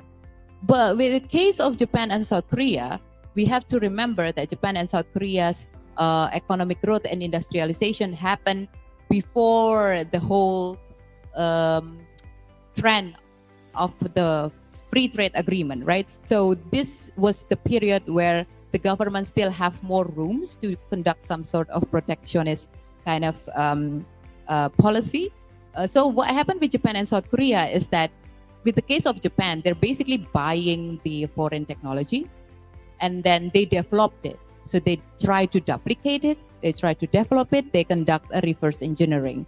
So, and then the case of South Korea, so basically for Japan, they are buying the technology from Western countries. But with the case of South Korea, they're buying the tech. Basically, South Korea is just imitating the Japanese blueprint. So they bought the Japanese technology, right? So basically, it's the same. We have technology development led by the universities, the Ministry of Industry, and then the domestic firms, of course. But the whole point is that the similarity between these four countries are just basically they try not to rely on FDI. So which is why technology-based structural change will depend a lot on the flow of export, the flow of foreign direct investment, and at the same time, local upgrading. local upgrading supported by the National Innovation System. Now, what's how what in what position? What's the positioning of the Southeast Asian countries, right? So, based on existing research, we can create 3 different categories for technological level in Southeast Asian countries. The first stage is the initial stage. And if we're trying to connect it to the GVC participation, then this is the stage where the countries are still trying to secure the access to GVC. The second stage is the learning stage. At this stage, what we want is not just securing the access to GVC, but we want to expand our participation into GVC. So the more GVC is the better. The more local firm integrated to the GVC is the better. And the third stage is the catch up and the frontier stage. Basically, at this point, these countries, not only they need to promote the expansions of GVC, they need to create their own GVCs, right? So at the initial stage in the Southeast Asia, we have Cambodia, Laos, and Myanmar. So basically, these are the countries who are now still facing the emergence of demand for technology. The second stage, we have Indonesia, Philippines, and Vietnam. Basically, the expectation is that the local firms in these countries, they are learning by doing and imitating the existing technology, which is why it is okay if we have a lot of duplications for the export product. It is okay to have, for example, duplications of high fashion bags, for example. So it is okay because we are learning by doing, and then we're trying to find our own market. And then at the third stage, we have Thailand, Malaysia, and Singapore. Well, basically, Singapore is the only country who, that is at a frontier stage. With the case of Thailand and Malaysia, they are still developing countries. They are still catching up countries. For Thailand and Malaysia, basically what we are looking is the process of creative destruction, creative applications. And then for the case of Singapore, Singapore is at the stage where they need to generate invention. So, okay, so global value chains, and how does it relate to the agriculture, right? So if we're looking into the latest National Research Master Plan of Indonesia, the 2017 until 2045, which has not changed much, is that the first priority goals have been going to the food and agricultural sectors. We are not focusing on the medium level manufacturing sector. We are still promoting and focusing again on food and agriculture, right? So it's our first priority. Well, the lesson learned from the East Asian miracle is that if a country wants to grow fast enough, that they need to promote manufacture, they need to promote an efficient national innovation system for manufacturing upgrading. But then Indonesia choose to focus on the food and agriculture. Okay, fine. Let's just say that maybe we can focus on the food value chain, right? However, based on the existing research, the problem with the global food value chain is that by focusing on the global food value chain, it actually can increase inequality, right? Because the one who owns the capital, they gain more profit faster than the low skilled workers that they employed. Basically, there's nothing in the middle, just the one who owns the capital and the farmers, right? And the farmers continue. There's a difficulty to evaluate, not to find the technology transfer or the welfare spillover from the one who owns the capital to the farmer. So this is one of the major problem, because basically right now, all of the big food company, they can just offshoring offshoring the raw materials to the developing countries. I think I can provide better example when we are talking about the coffee industry later, right? So that's the main problem. So yeah, later I will use the coffee as the case for the global food value chain. So where's Indonesia at? Well, then before moving into our cases, let's talk about the performance of Indonesian innovation system in comparison to the other country. Okay, technology. First of all, I've been mentioning that there are different level of technology density when it comes to the industry, right? For the low industry, with the case of industries such as recycling, manufacturing, wood, paper, pulp, rubber, food products, and textile. Basically, these are low technology industry. We cannot expect high technology being used in this industry. And then for medium low technology industry, we have building and repairing ships, we have rubber, coke, and basic metals. So basically, they use some sort of technology, but it's not complicated enough. And then we have the medium high technology industry, electrical, machinery, E&E, basically, automotive, railroad, machinery. So basically, this medium high technology is the type of industry that boosts the growth of the East Asian country. And then we have high technology industries such as pharmaceutical, aircraft, pharmaceuticals, you know, the USA is really famous for this one. Okay, so these are the patent data for Indonesia. The first one is the patent applications. I think what I'm trying to show here is the comparison between the patent applied by resident versus patent applied by non-resident. The patent applied by non-resident is higher, way higher than the patent applied by the resident.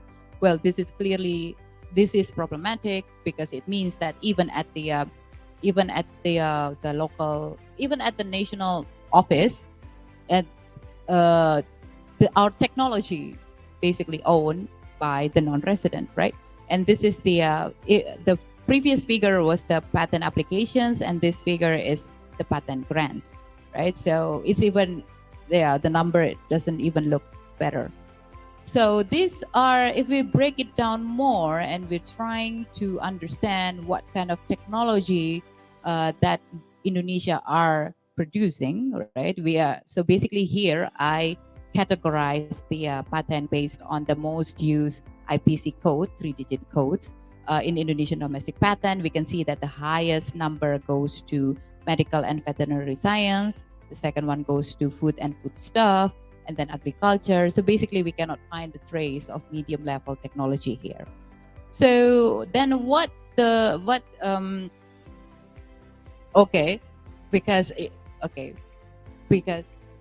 well, I'm not quite sure how many times that I have. I can do this longer, I can do this faster, depends on whatever the committee want. Okay, so basically if we're looking into the performance of the government institution and the university, we can find the same characteristic. So, and then let's moving on to the Global Innovation Index. Basically, if we're looking into the performance of Indonesia, we can see that right now, Indonesia ranked 75 among the 132 economies featured in the Global Innovation Index 2022. And then we are ranked 9th among the 36 lower middle income group. The 9th place doesn't look so bad, but we need to remember that Indonesia just moved down from upper middle income to lower middle income. And then we rank 13th from the 17 economies in Southeast Asia, East Asia, and Oceania. And then if we look into the 7 pillars, we can see that Indonesia basically, the innovations output doesn't represent the innovation input. So basically there's based on the innovation input, the expected outcome was higher than the actual output performance of innovation in Indonesia. So these are just some the graph that shows the comparison. Is it comparative? We're trying to compare Indonesia and Vietnam and then South Korea. We can see that Indonesia ranked 75, Vietnam ranked 48, and then South Korea ranked 6. If we're looking into, especially look into the knowledge diffusion, we can see that Indonesia ranked 70 out of 132. Vietnam ranked 44. And then South Korea ranked 11. So basically when it comes to knowledge diffusion and knowledge impact, Indonesia is not performing well, right? So so basically when it comes to university and GPC upgrading, the role of university is to support national innovation system, right? So let's moving on into the final part, which is the coffee case, right? So this basically, as we see here, we can see that the coffee belt, majority of the coffee are produced in developing countries, right? Countries like South America, Africa, Southeast Asia. However, 90% of the world coffee production actually 90% of coffee productions take place in developing countries. However, the major consumers are developed countries. So basically, coffee trading is important part, is essential part when we're studying global supply chain. And then gradually, so basically the idea here that we can see that while coffee is produced in developing countries, the one who gain the most profit is the developed countries who own the roastery machine, the brand, who understand standardization, who understand export, who understand the consumer, right? So if we're looking into the case of Indonesia, then we have to look into the case of Sumatra. Okay, wait. Okay, the screen is still okay. So because it freezes a bit. Okay. Okay. The Indonesian coffee export, I think, well, basically this graph is just to show that Sumatra is a good case to evaluate whether and how far the local actors gain benefit from the global coffee value chain. Okay, so the screen does not move at all. Okay, I'll just. What happened earlier with Hue? What did she do? Did she just move around? I think so. Anyway, unstable connection. I assume it's unstable connections. Okay, I'll while I'm explaining this, I will try to move the. I will try to move the screen is freeze. Okay, so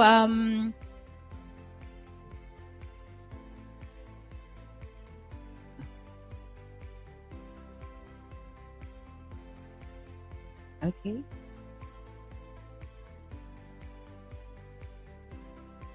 Is it okay? Is it not okay? Is it what? Is it okay or it's not okay? Okay, then. Okay, let's move on. I will just show one of the important things that I wanted to show is that, okay, this one. So basically, based on the case study that I conducted, my team, based on the data collected by my team, basically, right, 90% of coffee plantation area in Indonesia are smallholders and only 5% are estate coffee. So if you look into based on the interview with the farmers, interview with the NGOs, interview with the local roaster, there are 6 issues faced by these local actors. The first one is the lack of technological capacities. The second one is the weak human resources. The third one is weak financial capabilities. The fourth is the weak knowledge, especially when it comes to standardization and export market, because the local farmer doesn't have access to the final consumer. And then the fifth one is the short-term interest and low quality coffee, because basically the farmers doesn't really care about the quality of the coffee. All they need is that they need money for their daily needs, right? So there's the gap between the interests of the local actors and the importance of upgrading. So basically it boils down to the fact that Indonesian government does not have holistic policy when it comes to global coffee value chain, because the policy on coffee are still the policy related to the pro-poor policy, or like poverty alleviate, basically the policy to reduce poverty instead of the policy to support upgrading, right? So this is basically a simple map that shows how local actors, especially farmers, are connected to the global market, right? So basically, the processing or the production, it occurs at the domestic level in Indonesia, but then coffee are collected by the collectors or the cooperative, and then it being exported to countries outside Indonesia, and then it is imported and then roasted by the global brand, And then it is the global brand who understand the market and the consumers. So the logic of studying from or learning from export does not work well here. It does not work here because the farmer doesn't have access to this knowledge, the knowledge of the market, the knowledge of the standardization, the knowledge of the price, because there's a price gap between at the farmer's level, the farm gate price, the intermediary price, and then the roaster price. So if you're talking about manufacturing sectors, this is easier to trace because normally we're dealing with the headquarters and the subsidiaries. But when it comes to agriculture, it's even more difficult to trace down because all these actors are separated. So promoting a global value chains for agricultural sectors can be problematic. So moving forward, basically, since I ran out of time anyway, so basically, the lesson learned is that what I want to deliver is that first we need a conscious effort for upgrading within the value chain. So, and that means we need industry-specific policy measure and not generic innovation policy. And then we need to stop relying on FDI especially when it comes to manufacturing sectors. And then we need to not only increase the R&D spending, but we actually need to make sure that there is a collaborations between MNC and local firm, and the local firm and the university. And especially at the stage of expanding participation to GGVC, for countries such as Indonesia, Philippines, and Vietnam, then the government needs to pay attention to facilitative policy and regulative policy. The first one is soft infrastructure, preferential trade agreements, financial support, promoting competitive environment, open service sectors, and then standardizations. Okay, I think that's all from me today, this morning. These are the key references that I used throughout this presentation, and I'm going to end my presentation. Thank you. Okay, thank you so much, Dr. Tina. This is a very interesting and very knowledgeable presentation, and also I think as a university academia, you pose a very pressing matters on what or how university should help with this economic development, especially if we wanted to avoid the middle income trap. I think I agree with you in saying that there are still there are still a lot needs to be done, and also what can we do as an academia to support those technological advancement. We can begin our question and answer session. We already have one question in the YouTube chat box from Raden Koko. He asked, Indonesia is the 4th largest coffee producer in the world, but still inferior to Vietnam. How to increase Indonesia's competitiveness at the global level? Okay, so first of all, well, based on what I found on what the team found from the fieldwork, from the survey, basically, like, I think at this point, as I mentioned, we need a more holistic kind of policy, meaning that the government needs to understand that so the policy to promote coffee development needs not to be just about reducing poverty, but we need to make a conscious effort to support these farmers or this farmers association to gain access to the export market. But because right now what they are facing right now, the coffee export is there's this monopoly problem in the export market of the coffee, because only large exporters can have access to can export coffee outside. So the local farmers, they have to rely on these intermediaries, right? But these intermediaries, they don't really care about the upgrading. They don't really care about the technology transfer to the farmers. So if Indonesia wants to, if the Indonesian firms want to increase their competitiveness, then first the government have to try to solve these intermediary problems. They have to understand. They have to solve this whole monopolistic system in the export, in the coffee export, and then they can support the local farmers, especially maybe with the financing first, and then also to the standardizations. Because when it comes to the export, when it comes to coffee export, if the coffee doesn't match certain standardization, then they cannot enter the export market, meaning that these farmers need to understand that. And maybe we are, as academia, can help farmers to understand more about standardization. So that's my answer.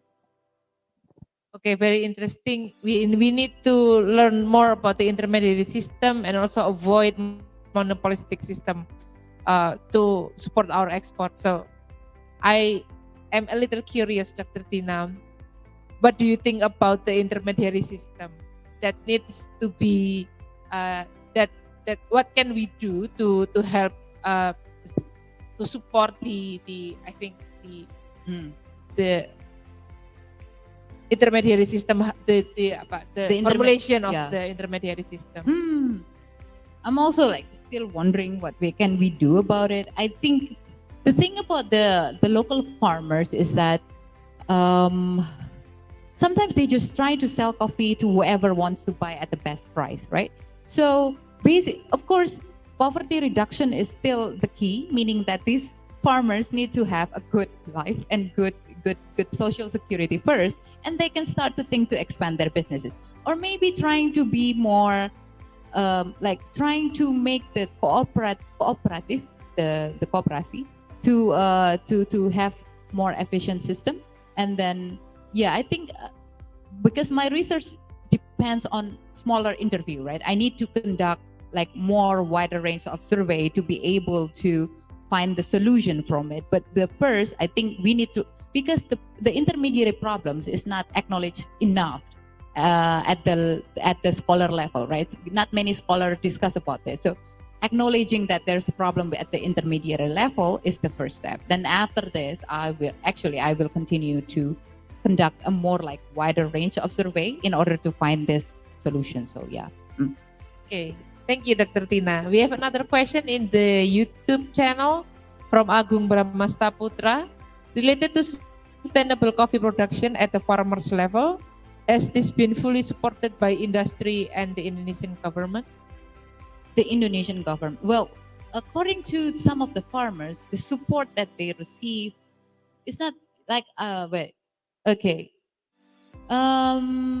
there's minimum support, but they say that they receive a lot of financial support from banks, right? The local banks. So in that case, I think and sometimes they also receive the seeds, like the seeds and then the fertilizer. But I think based on this small number of interviews that I conducted, not everybody can have this, right? Not everyone can have the access for the support, right? That's one thing. And I think, there's still a problem with the data. We don't have a clear mapping on how many farmers, and it's really difficult to just gain the access to the data of the coffee plantation at the local level. We have the big data, which probably comes from the province or the province level. But I think we need a clearer, more clear data when it comes to the numbers of the farmers, the numbers of the plantations, and how much support there is. We don't have enough data on that. So meaning that I think it's the common problem in Indonesia. We don't have good data to conduct, research so that we can support the economic development planning. So database, I think that should be the first step if we're talking, especially from the perspective of academia. Yeah, I think that actually that gap can be filled by more and more university research on the same topic. But unfortunately, I don't think that we could generate enough interest for the university. Because one of my key questions is that whether the university have a good conscience on the need for upgrading, whether we are actually directing our innovation strategy towards the upgrading. So if we are not doing that, if we are not conscious on the importance of upgrading, no matter how many research that we conduct, it is not, we are not moving into we don't have a clear directions. Without that clear directions, and it's not just the university, right? The national government also doesn't seem like promoting the upgrading discourse. The discourse right now is just about promoting agriculture, and that's it. But what is exactly, where do we want to go, right? Do we want to support upgrading, or do we just want to have certain level of higher productivity, and that's it, right? So without a clear, well-planned national development, national innovation system will not go anywhere. So that's, I think, the point that I'm trying to deliver today. Okay, we need some sort of massive movement to create awareness on this. I think. Economic development formulation for Indonesia. Okay, thank you so much, Dr. Tina. We have another question from YouTube channel from Dr. Endang Yektiningsih. What are the indicators that determine that Indonesia is still in the learning stage? Well, the data for the Indonesia is still at learning state. I took it from the other existing research by an institution called ERIA, is in Jakarta. I think it is written by Ambasi 2017, basically 17. And basically, I think he evaluate the R&D spending, the innovation output. So basically, similar kind of indicators used by the Global Innovation Index. I'm sorry, I cannot show it, but I think if you're interested to look into the indicators, you can search for the ASEAN Economic Community review done by ERIA in 2017. I think it has a better explanations on why Indonesia is at the learning stage. I think it's kind of like obvious, actually. If of course we need indicators, but I think it's kind of obvious because if we're looking into the patent data, Indonesia doesn't have enough patent in that in the medium high kind of technology. I might be wrong, but if we're trying to see the patent characteristic, the number of patent, then that's what we get, I think. But of course, if you want to read more detail on the indicators, you can look into the report provided by ERIA. Okay, I think that's my answer. Okay, thank you, Dr. Tina. Do we have any other questions from the YouTube channel or from the conference room? Do we have any question? Yeah, there's one more questions from the YouTube. YouTube, okay. From Anggi. Yeah. What a challenge standardization regulation in country learning stage? I think there's this report of yearly annual report by the World Trade Organizations. I think basically this every year they evaluate the liberalization progress for each country. They evaluate the financial openness. They evaluate the trade agreement that this country did, and they also evaluate how far the national standardization are being harmonized into the global standardization. I think the challenge of standardizations and regulations, well, the basic problem, of course, is the inefficiency of the bureaucracy. Sometimes there are too many regulations, and then sometimes the process is too slow, and then that's first thing. So basically, basic bureaucratic problem in developing countries, that it's inefficient in a way that it's not fast enough. There are too many regulations, it's too complicated, and the unclear operational standards, right? But then I think when it comes to the firms, I think not enough awareness for the firms that, for the they do not aware that they need to have the standards if they want to enter a certain export market, right? So that's the thing, because if we want to learn from export, then we need to be able to export. Then if we want to export, then we need to compile, we need to what was the term? We need to adhere to these certain standards, right? But not every firm understand the standards, right? So they need to learn more. So I think one of the things that we can do as academia is to promote to introduce this export standards to the local firm. So basically, like supporting the local firm to export. So I think that's that by promoting the awareness of the standardization. Yeah. Yeah, I think it comes back to that we need a kind of massive movement to create this awareness, not just from the academia itself, but also from the government and also from the industry. We need a lot of, I think, knowledge transfer from, especially for the local businesses, as you mentioned before, they are still not aware. Most of them are not aware for a lot of standardization regulation and things that we needed to do to be able to create an export-led economy, I think. Yeah. Thank you so much, Dr. Tina.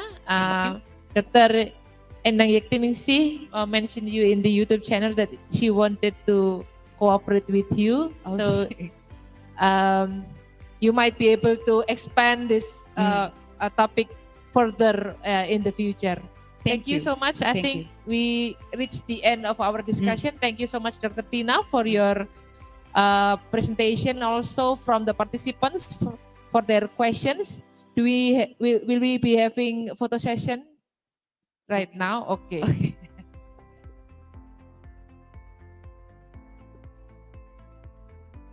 I think I can just close down this browser, right? Yeah. Okay.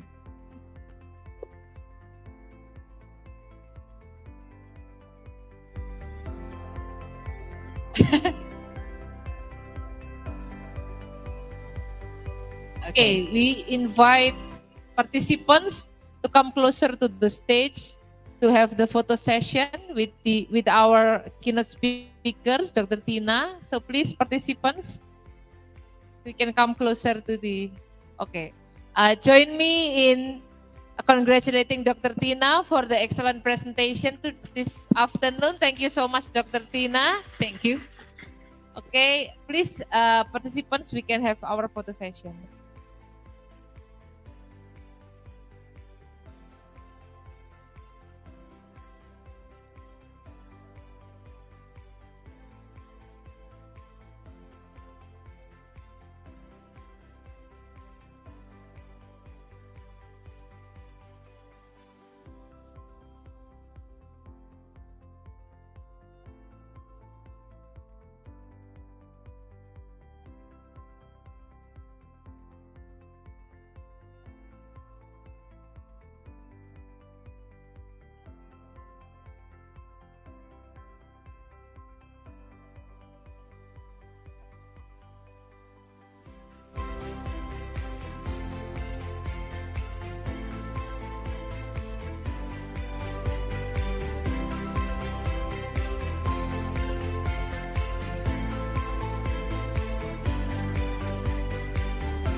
me as moderator, and I sincerely apologize for any mistakes that I have conducted during this discussion while I deliver this seminar. Stay safe and back to you, MCs.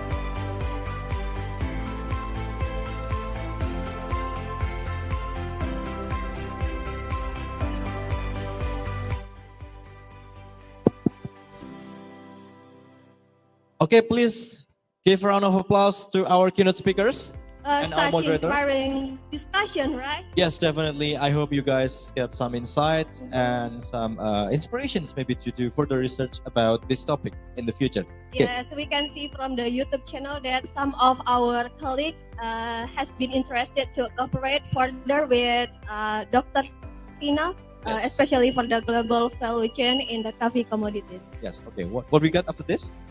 Yeah, actually, we're gonna move into the next session, especially for the parallel session, but we would like to conduct it after the break session. So if you would like to see the schedule, you can see in the main entrance of the room seminar, or also you can see in the post in the WhatsApp group. Okay. And there has been change a little bit in the schedule. So after this, we're going to have a break session. You guys can have a coffee break, and we're gonna do some break until 12:30 p.m. And then after that, you can enter the main room if you attend the seminar offline, or you can also click the link provided by the committee in the WhatsApp group if you join online. Yeah. So everyone, especially for those of you who are going to present, yeah, you can prepare yourself. But beforehand, you can enjoy the snacks and coffee outside this room. Okay. Okay, so now we are in the end of our International Seminar Research Month. We would like to say thank you very much to all the participants and also the keynote speakers, and as well as our invitations. And we would like to see you in the next international seminar next year. On behalf of the committee, we are wishing you and have an insightful discussion. Thank you very much and good morning. Wassalamualaikum warahmatullahi Warahmatullahi wabarakatuh.